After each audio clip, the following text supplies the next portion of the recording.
వెళ్ళినా పని లేదు, పైకి వెళ్ళినా పని లేదు. చచ్చిపోయిన తర్వాత కిందకి వెళ్తే ఏడాలి, పైకి వెళ్తే నవ్వాలి, ఇంకో పని లేదు. కాబట్టి మనం ఏం చేయాలన్నా ఇక్కడే శక్తి లోపం లేకుండా చేయాలి. ఒక పని అప్పగిస్తే వాడు మొదలెడతాడు, పక్క పోతాడు. ఈరోజు కనపడతాడు, రేపు కనపడ్డావు.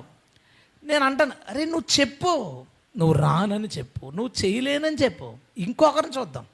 చేస్తానని ముందుకు వచ్చి మధ్యలో పోయి శాపం తెచ్చుకుంటారు బావు నువ్వు. ఎందుకంటే యెహోవా కార్యమును అశ్రద్ధగా చేయువాడు శాపగ్రస్తుడు అగును గాక అని చెప్పించాడు ఎవరో?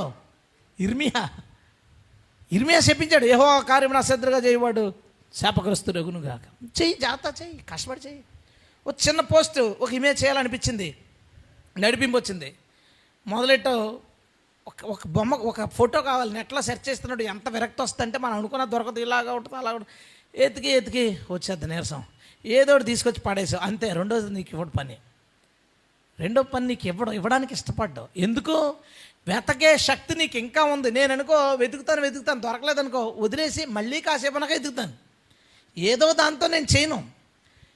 ఏదైనా ఇప్పుడు ఈ కర్టెన్ ఉందా, కర్టెన్స్ నేను మైండ్లో అనుకున్నట్టు ఈ ప్లానే దేవుడు నాకు దర్శనంలో చూపించాడు. చర్చ్ కొలత ఎంత, పొడవు ఎంత, వెడల్పు ఎంత, కొలత చూపించినప్పుడు ఎదరక నేను తవ్వేస్తే కొలత నాకు దర్శనం రాకముందు దేవుడు నాతో మాట్లాడితే మళ్ళీ జేసీబీని తీసుకొచ్చి ఆ 2 గోతులు పూడిపించి వెనక్కి గోతులు తవ్వించాను నేను. చర్చిది ఫస్ట్ నుంచి ఉన్న వాళ్ళకి తెలుస్తుంది.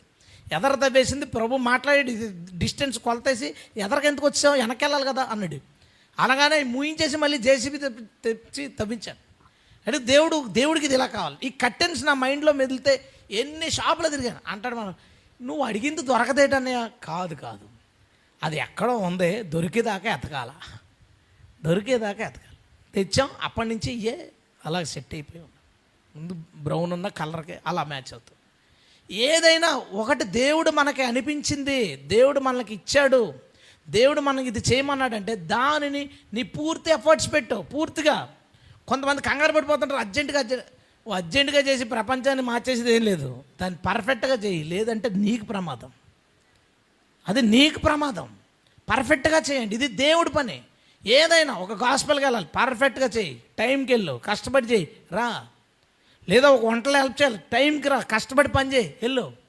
లేదా నువ్వు రాకు, నువ్వు దేవుని పని చేయుటకు నీ చేతికి అప్పగించింది ఏదైనా ప్రయత్న లోపం లేకుండా చేయండి.